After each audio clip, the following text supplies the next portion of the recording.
Welcome to the channel, YouTube world. Some random gameplay on PC. I just picked up a new graphics card from my old computer. I'm running an i7-6700, non-K, not overclocked, 16 gigs of DDR4 RAM.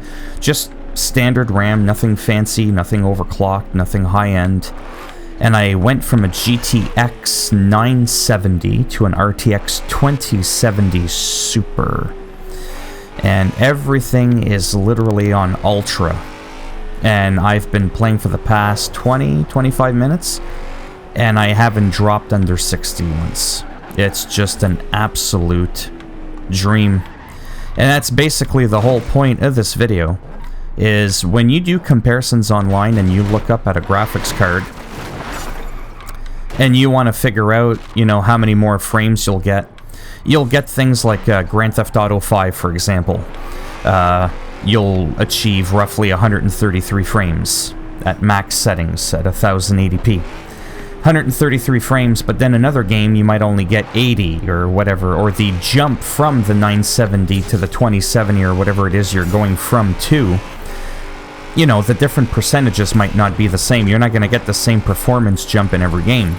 So because of that, that's why it's important for some people when they get a new graphics card to kind of explain to people what they're experiencing when they're playing. What are they noticing? When I had a GTX 970, I could play this game perfect, but it was on medium to high settings. And I also had an Xbox One X that I sold about a month ago because I figured it was just overkill. I have a PS4 Pro, I had an Xbox One X, I had a PC, I also have a Switch. I have everything, and I'm just like, this is too much. I only play the Xbox for Forza, State of Decay, and Forza and State of Decay. I think there was another game, I can't remember what the other game was, but there's really not that many games out there, no offense, that I like that are Xbox exclusive. Oh, Skate 4, which is obviously, or Skate 3, sorry, with the HD textures, which makes it look like what Skate 4 might have looked like. And that's the only game that's not a Play Anywhere title. So, now that I play Sessions and Skater XL, I was like, they're not as fun as Skate, but I'm like, I can already play State of Decay nicer and Forza now on my computer better than an Xbox One X even. So I was like, there's just no more point in holding on to the Xbox, so I got rid of it. So I can compare what I'm doing right now to an Xbox One X and on the computer on a GTX 970, and now this RTX 2070. My GTX 970 was comparable to my Xbox One X in terms of performance and how the game looked. But this now, this is just on a whole new level. I haven't played this game in a good month. Where's the thing? Yeah, so I haven't played this game in actually probably a couple of months on my Xbox One X. But let me tell you something. I can definitely notice the change. Predominantly in the lighting, the shadow, you know, that kind of stuff, the extra sharpness to the anti-aliasing, right? It gives you the illusion that you're almost playing in like a higher resolution, you know, like 4K. Even though I do think, with all due respect, that 4K without HDR is a gimmick. I know a lot of people are going to go, what did that guy just say? Let me elaborate. 1080p versus 4K. Yeah, the difference is there. I don't think it's monumental. I've done it, so I know. I know. And I got 4 eyes. The problem why a lot of people go, oh my god, I tried 4K and it was so amazing, it's their 4K was also HDR. Well, it's rare, but you can actually get 720p TVs or 1080p TVs with HDR. LG make one. They're incredibly rare, and I've played on one. I've tried 1000, I think it was 1080p or 720p with HDR. Okay? And then I tried a 4K game with no HDR. Because don't forget, a lot of monitors and stuff like that didn't have HDR and still don't, I don't think. And the 720p or 1080p with HDR looked better than the 4K with non-HDR. HDR, in my humble opinion, it's up there, forget that, is a much bigger wow factor than 1080p to 4K. You can go ahead and scream at me in the comments section down below all you want, I don't care. So going from an Xbox One X to this RTX 2070, I feel like I went from 1080p to 4K, if you will. If that makes any sense. Like, you notice it, but you're not like, wow, in terms of the resolution now. But like I said, if you throw in the lighting, the shadows, it's just mind-blowing. That's all I have to say. I'm incredibly happy with my purchase. It was a lot of money with taxes. It was 850 Canadian dollars, so about half a grand American. And it's more expensive than what I had paid for my Xbox One X. So it's pretty wild. The graphics card alone is more expensive. What do you expect? You're gonna expect something amazing. And that is essentially what I got with this. So I know I just rambled on and whatnot, but I felt it was important, like I said, to just kind of share my experience. Plus, I was kind of dying to just be like, oh my god, check this out.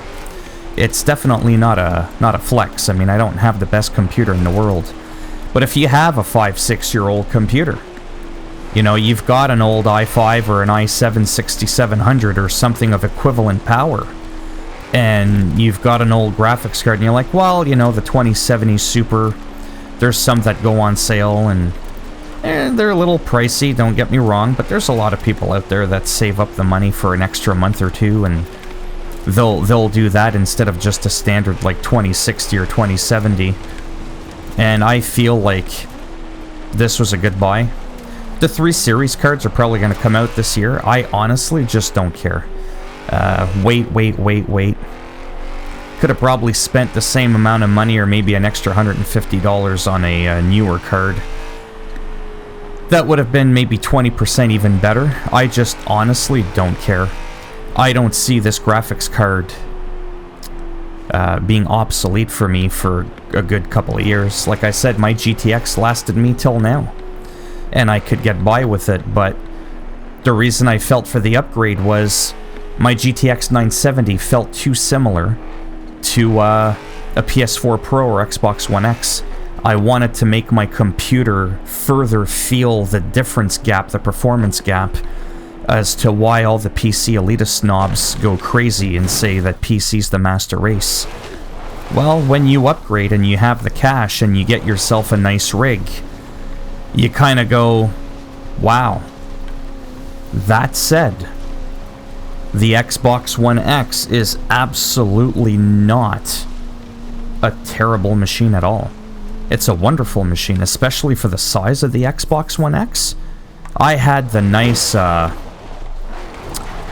Gears War Limited Edition there, like the white one. And it's a nice little machine, heavy, but it's small, like compared to a PS4 Pro. And like I said, it's great, but I just couldn't justify it anymore. Like I said, I wanted to sell it, put some money aside, and give myself a reason to, when I play on my computer, to get that extra eye candy, to get that little extra treat, right? There's still games on Xbox that don't run at 60 frames. Like, I don't think State of Decay 2, don't quote me on this, I don't think it runs at 60 frames, but it does on the computer. Not very well, mind you. But that's another video I'm going to make. I don't want to talk about this in this video. I kind of mainly wanted to stick to this game and just to tell you overall that I'm loving it. Simple as that. So it's almost a 10-minute video of me doing absolutely nothing. But if you like the video, give it a thumbs up. And if you didn't like the video, give it a thumbs down, and I'll make sure the next time you play the game and you buy yourself a new graphics card and you think, oh yeah, look at this, it's an RTX 2070 Super. What's going to be super about it is the laugh that I'm going to get when you find out that it's the original Xbox GPU inside of your graphics card. And if you want to subscribe to the channel, naturally that would be great. But if not, thanks for stopping by anyways. Take care, boys and girls, or whatever it is you identify as. And as always, I'll hopefully see at least some of you in the next video. I mean, I gotta make some money after all. Bye for now.